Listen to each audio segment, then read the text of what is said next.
هلا خالة، أنا طيبة. هلا حبيبتي، هلا تنور. خالة، الصراحة أنا جايتك بموضوع كلش مهم، أيوة. والصراحة أيد فاتحك بيه يعني، وإن شاء الله ما تخليني. وطالعة لا تخوف الشغلة، قولي. أي والله خالة، يعني جايتها رايدتها منك.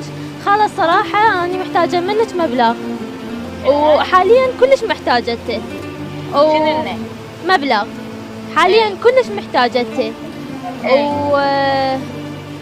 وماما وبابا هسه يعني الصراحة ما يعني يقدرون بظرف انه ينطوني او هاي، فتقدرين انت تعطيني مبلغ؟ قلت محتاجته للمدرسة. محتاجته للمدرسة ضروري. صار بعيني تقدرين ايش قد قولي. 250,000 تقريبا. الله يخليك، وين شلون تجين انتي